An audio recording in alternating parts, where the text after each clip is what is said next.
Oh, my beautiful Kang Mizai, the creator, this time here with another very half-baked Christmas with the King special. So essentially, this is like last year, where essentially burnout is what got to me. But last year, for the burnout got to me because I tried doing something too big, and then that started to stress me out. So I said it's not worth it, right? This year, the burnout got to me because this is my first year in college, and I severely underestimated how stressful finals week was going to be. So I didn't like really have enough time to work on anything. This year I want it to be oops all skits where I just do a bunch of stuff with my friends and all that, and they just stuff with my friends and like they like do stuff with me, right? I had like a bunch of stuff planned out and it just didn't work out the way I wanted it to. So instead, here we are doing something special. I wanted to like see how much I get out as I can. However, I sort of realized that quality over quantity is the thing where like I want these to be very special. That's the original reason why I started doing Christmas with the King, was to make Christmas on this channel special. So instead of like trying to see what I could get out in time, I just said, you know what, let's just do something from the heart. And let's do something very special and like from the heart, right? So instead, what we're doing here is I asked my friends and family to tell me what their favorite Christmas memory is, and I'm going to share it with you guys live. And then at the end, I'll tell you guys what my favorite Christmas memory is, and then to end it all out, I'll give you my top 10 songs of the year from Apple Music, because that's still a tradition that I want to do every year, right? Started last year, we're going to continue it this year. So first, I guess let's start off with the shout outs, right? Right now, because right now I DM'd this because there's like two people because there's like new friends and there's like old friends that I have. There's two people who I met via Discord, right? That I consider like my new friends, right? They're part of like a secret project I can't say stuff about right now. However, I do want to give both of them a shout out. First is Somewhat Good. That's what their username is on Discord. I don't see any socials on the Discord though. But the name is Somewhat Good. They're dope. They are active on this Discord, right? The only reason why I couldn't add them in is because it was last minute, right? So shout out to Somewhat Good, and of course shout out to on the Discord they're known as Von Doom Posting, right? He's dope. He posts a lot on the Discord too. I wanted to DM to ask him his favorite Christmas memory. The thing is, he's Jewish, and I'm not sure how offensive it is to ask a Jewish person what their favorite Christmas memory is. So yeah, shout out to Von Doom Posting. And yeah. Let's get on with it, and let's go on to everyone's favorite Christmas memories. Starting off with my cousin. My cousin knows not Isaiah, wherever he goes by now.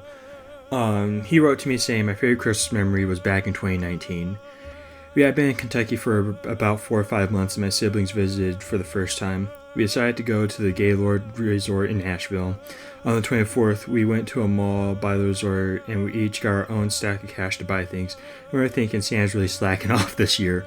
I purchased Splatoon 2 and pocketed the rest of the money. Yeah, so that's his Christmas memory, was buying Splatoon 2 with his family. His siblings were like out in Kentucky, right? He was out in Kentucky away from his siblings they visited. So yeah. Next up is, of course, friend of the channel, John. He was on a podcast with us. He's also working on a super secret project that we can't talk about. He said that his very Christmas memory was from last year. Because of his gym schedule, he wakes up at 4 a.m. every day, and his natural clock was just attuned to that schedule. So on Christmas morning, I woke up at 4 a.m., and we were going to do the whole Christmas shebang at 8ish. So I popped over my iPad and played Call of Duty Mobile and watched Star Wars comedy special. I can't pronounce that name. Comedy special on Netflix until the sun rises. So his favorite Christmas memory was just chill. It was just chilling right before getting gifts. Next up is Aiden, aka The Only Left, right? He's a friend of the channel. We've collaborated many times. I've been on his channel many times. He's been on my channel many times. And it says his favorite Christmas memory was getting a Nintendo Switch years ago. I remember quitting Xbox for a while when I got it and playing the crap out of Breath of the Wild and Mario Odyssey. When I realized Nintendo games went on sale and were always at full price, and I could buy some things that were $60 on the eShop, but then at GameStop or the Microsoft store, it was $10 or less. So this was getting a Nintendo Switch. He liked it a lot. They quit Xbox, which, seeing as how much time he spends online playing Xbox, that's a lot to get him off the Xbox. So that's dope. That was really dope, dude. Next up is a friend of mine from high school that managed to survive, or yeah, another friend of mine from high school that managed to survive in friendships, right? I asked him, his name is Aiden, what his favorite memory was, and he said going to New York with his family and spending like $300 at the Pokemon Center they have there, then proceeding to get lost and not being able to find our way back to our hotel, so we had to spend a night in Central Park. I said that's sick, not to get lost and have to spend a night in Central Park. Not New York at night is basically Gotham. He said I know, but my dad stayed awake though, so we were fine. I said, oh, dope. So yeah. And the next up comes from Captain Caleb. I forgot what his name was on Twitter. I think it's also Captain Caleb. But essentially, he said that he's like a part of that Discord. He's like the one person from the Discord I managed to like DM in time, and I'm pretty sure celebrates Christmas. So yeah, he said his favorite memory has to be when I got my 3DS as a kid. I have incredibly fond memories of waking up bright and early in the morning and finding it in the fireplace for me. I spent the whole day playing Mario 3D Land and playing it for years until it broke. Which just like for context, anytime he's in the Discord, he's constantly talking about like his Nintendo 3DS and how he's jailbroken it and all that, right? So that's like a dope ass story. So thanks, Captain Caleb. And next up is Big O Mode, aka Finn from the D&D episode, the D&D Fallout episode we had just this year. Right, which by the way, we're pivoting by the way from that, but that doesn't matter. Anyway, Finn basically says that I guess my favorite memory would be when we started Festivus and consequently started beating each other up. So Festivus is this holiday from the show called Seinfeld, right? Where essentially what they did was they essentially like had grievances with each other and beat each other up, and also there was a poll. It took place around Christmas, and it was funny. It's this funny thing. Now, on to another new real friend we made. His name is Chris. He didn't give me his socials or anything like that, but essentially, he's like this new friend I met at college, and he's dope. And I wanted to get him involved too, because like new friends, old friends, that's what Christmas is about, is your new friends and your old friends and your family, right? So he said, my favorite Christmas memory is from 10 years ago. It's from when I was 10 years old. I got a PS5 and it came with GTA 5. I couldn't believe my parents actually let me play it. I had to beg them. But when they finally said yes, I stayed up until 2 a.m. playing. And that is really dope. That's dope, honestly. Like, I like that one a lot. Just like the whole, because like I know it's like to like for your parents to let you play something you didn't think they'd let you play. That's dope. I know that I sympathize with that a lot. And now, last but not least, we have my entire family's answers to this question. So, my dad, he put that his favorite Christmas memory was COVID Christmas. One of my favorite Christmas memories was watching you open the Xbox Series S and PS5 and watching your sister open her first American Girl doll gifts that Santa was able to get for you guys. Because, yeah, if you don't remember from, like, I think it's like the very first Christmas with the King. Yeah, it was the very first Christmas with the King, right? When we were playing 60 Seconds, and everyone said, what's your favorite Christmas gift that you've ever gotten? And I wrote down my favorite Christmas gift was my phone. However, I also heard Santa got me a PS5, and he like worked very hard to get the PS5, right? Yeah, that's Dad's favorite Christmas memory, was watching the fruits of Santa's labor get up, so yeah. My sister, the Princess, says, I remember we were making cookies for Santa, and we had the Doughboy cookies, and it said safe to eat raw, so I asked Mom if I could eat some raw, and Dad jumped in and said that eating raw cookie dough would give you diarrhea, but I still ate a little bit of the dough, and I felt totally fine, and then she sent a cookie emoji. That girl was going places. And then my mom said, I have so many favorite memories, I don't know if I could just give one. Your Walla, which Walla is grandma in Spanish, by the way, for those of you not brown people up there. Your Walla would try to make Christmas special for us in so many ways. Even to this day, she still does. It wasn't about the gifts, it was about the thought that went into everything she did. When my dad would pick me up for Christmas Eve, my grandma would always have a tin can of bizcochos, which that's like a type of cookie for those of you not brown people. Bizcochos set aside for me to take back home with me. And seeing you open the sign I made for you, your reaction was priceless, and when your sister opened her American Girl doll, seeing her eyes light up. Like I said, I could go on and on. I lied a bit earlier, somewhat good, from the Discord, the Super Secret Project thing I was doing. I don't know if I mentioned this, but I DM'd him while I was recording, right, hoping that he'd send something, right, but they didn't, so while I was recording that, so I said if he's going to send me something, I'll just like put their answer in the comment section. However, what they sent me was so good and like so fitting for like what I was trying to do this year that I had to write it. So somewhat good from the Discord of the super secret project that I'm on. He says, my favorite Christmas memory was 2 years ago, 6 months into a part-time job at a breakfast diner. I had to deal with everything from a cop with a personal vendetta against me to typical boomer stuff, but it was worth it to start saving up for college. Since it was around Christmas time, I decided to put my tip money towards a PS5, saving up about $500 over 2 months of tips. Super excited, I deposited my money in my checking account to go and buy it, only to realize that I had completely forgotten my PIN number and wouldn't reset it before the holidays were over, meaning I wouldn't be able to act on any deals or games I had gotten. So, seeing how much I had been working towards it, my mom decided to get it for me ahead of time, and I eventually paid her back once I got my banking figured out. It's such a fond memory as a reminder of how loved and lucky I am to have a great family and friends. Even today, that PS5 has been one of the ways I continue to make more bonds and keep friendships strong. And yeah, that's it for the Christmas memories. If there's one thing I want you to leave here thinking about, it's that Christmas isn't about the gifts or the season. It's about spending time with those who matter most. And that's what I wanted to do with this particular part, was like just ask everybody, get all my friends, new and old, and my family together to just, talk about what Christmas means to them, what's their favorite Christmas memory of all time, because that's ultimately what Christmas is about. So now on to the second tradition of Christmas with the King that we started last year, my top 10 songs of 2024.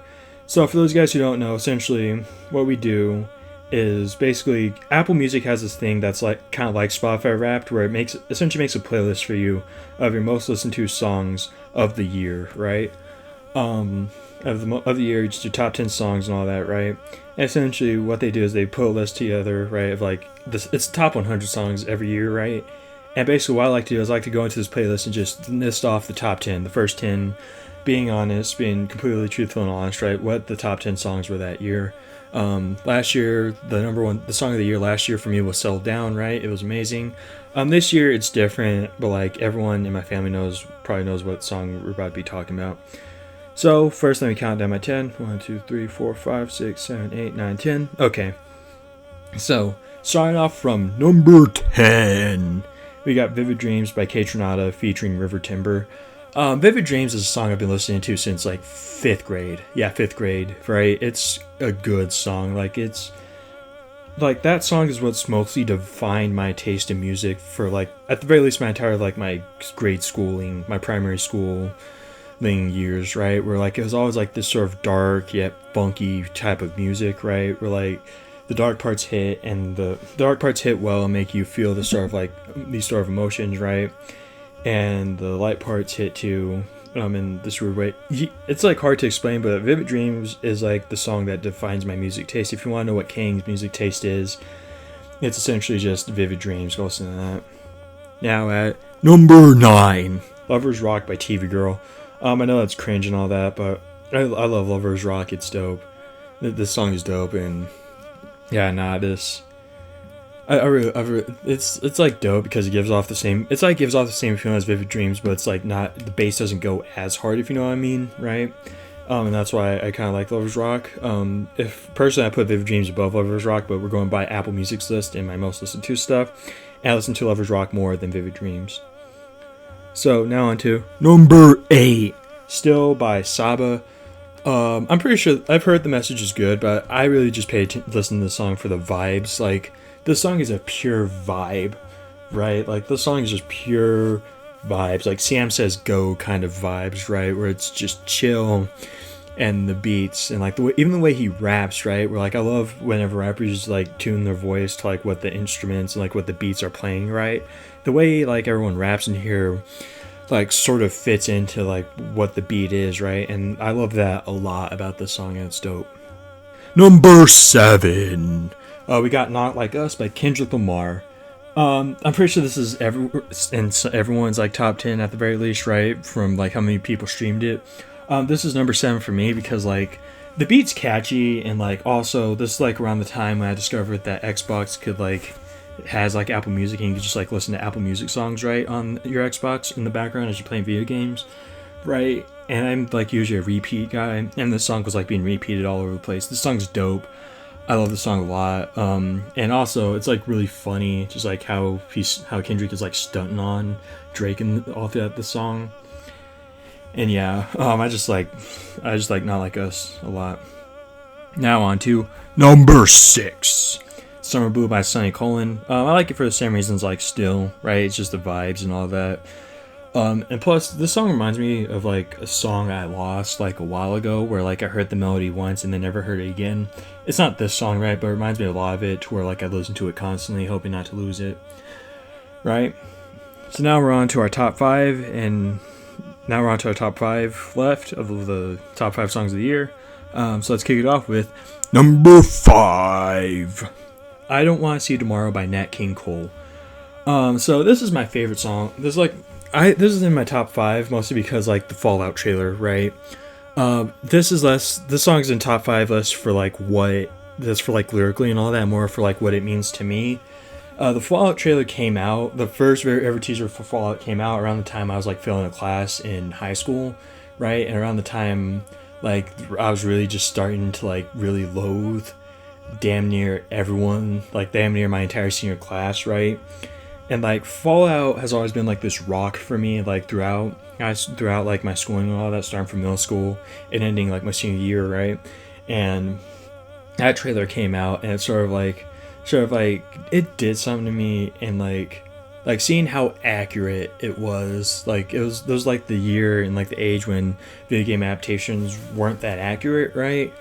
It was like during that time, like we had Sonic and The Last of Us, and that was it, right? So when that trailer came out and it looked as good as it did, when I was expecting like jack crap, like that was like, it was over for me. I was constantly watching like just like that video.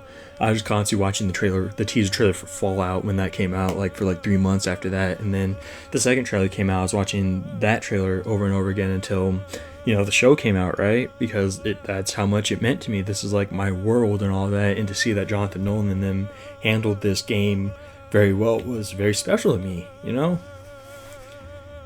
Anyway, on to number 4, Sleepwalk by Santo and Johnny. I listen to this a lot because I'm currently writing a romance novel, right? And this song is sort of like what motivated me to like actually start writing instead of thinking about writing it, right? So I just listened to it while writing, and it's like an absolute vibe. Like 3 of these songs are like on here because like the vibes they bring, and I like it a lot. Now on to number 3, Tree Home 95. I started listening to the song like right before I asked this girl out, right? And like listening to the song is how I felt around her, and then we broke up for like stupid reasons. So, but like I still like the song. The song is still dope, and it still reminds me of like the general feeling of like liking someone and having the feeling that they like you back, So yeah, that's why I listen to it. Now on to number 2, Huey by Earl Sweatshirt. And for me, this is like a black My Chemical Romance song. Like people listen to My Chemical Romance because it's just rap. He just sings my feelings, and like you can hear in his voice how it feels. That's the same thing for me with Huey by Earl Sweatshirt, where like I feel, where like the in his voice you could hear like the sadness within him, right, and this frustration and all that, all these pent up emotions, mainly sadness and frustration, right? And that's literally how I felt like when I was listening to this in high school during my senior year, right, where I had this pent up sadness and frustration from how everyone was treating me, right? And I felt that in the way he was rapping in Huey, and I just kept listening to this. It was like one of my most listened to songs, and I kept humming the melody out when I was walking the halls of my school, right, going na na na na na na na, right? Because like this is my song. This is supposed to be number 1 before a certain other song came out, and like it turned out to be the greatest song of all time, But yeah, that's, like I said, this is sort of like black My Chemical Romance to me, is Huey by Earl Sweatshirt, However, even though Huey was supposed to be number 1, another song came out this year that like, I legitimately see it as one of the greatest songs ever made. Number 1, Samurai by Lupe Fiasco. I love this song a lot. Like, words cannot express how much I love this song, but I'll express it mainly. This song is like legitimately one of the greatest songs of all time. Like musically, the way all the instruments fit together. Like what I was saying earlier about how like when Lupe raps on here, he's like fitting his voice to the instruments and all that. Like just like even the back, like musically, everything is beautiful about this, right? Where like if there's like this song, there's always like a bunch of different instruments, and there's that one instrument that ties it all together. Each instrument in the song stands out on its own as being beautiful. That na na na na na, and they're right, that na na na. That's like all that. Like there's like nothing slacking off. This feels like it's optimized to be one of the greatest of all time. On top of that, it's telling a really inspirational story too, right? And then of course there's like the context of like when she came out, where it's like 3 weeks out from graduation. I was so freaking done with everyone at that school, right? And like when I remember dad was driving me to drop me off at school and he's playing that, and it was like one of the most beautiful songs I had ever heard of at the time. I was like, can you play that again? He's like, you don't have to threaten me with a good time. And as he was driving me to school, we were just listening on repeat, right? And yeah, this is like legitimately like where in the past, like with Sunflower Slow Down, I could see that being, I could see those songs being like my top 5 of all time, right? But never being number 1 truly, right? This Samurai, I don't like, even if I do find like another song on repeat next year, which I will, I can never truly comfortably say that Samurai is anything else but like the greatest song of all time. Like, it's number 1 this year, and it's probably going to be number 1 of all time. I love this song a lot. But yeah, that's going to be it. Thank you for watching. I guess first since this is Christmas special, we got to give out our accolades. I first want to thank my family I dedicate this video to my family for like always being there for me, and for always showing me love, right? And for always being reliable even when other people in other aspects of my life weren't reliable, right? I want to thank all my friends, right? You guys are the real ones, even after the crap show that was high school and middle school and all that. You guys were the real ones who stuck by me, and I know I could trust you guys in my life if I could. And of course, I want to thank you guys. This year, our most popular, naturally popular video came out today. This year, right? Marvel Rivals Wishlist. It got 400 views naturally, where before that, The Amazing World Gumball in Context only got 400 views after like a bunch of shorts of mine went popular and people started wanting to see what videos I was making, and there's one about The Amazing World Gumball, right? I hope to like record more, right? More like Marvel Rivals content, right? For you guys, I hope to like record more, because ever since like 2nd grade when I watched my first Dan TDM video, right? It's always been a dream of mine to be able to do this for you guys. I hope we could find more growth and all that, right? And also we're like close to like 100 subscribers, I want to say. Though most of those like dead subscribers from dead accounts, I don't know, but like we're close to 100 subscribers right now. Yeah, we're at 99 subscribers right now.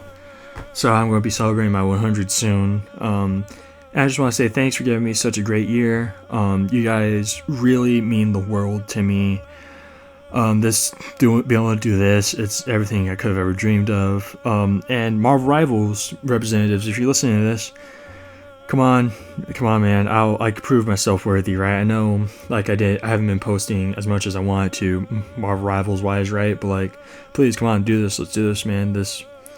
Make me an official like content creator, and I'll pick my game up. If you won't, your faith won't be misrepresented. Thank you guys so much. Thanks for another great year of YouTube.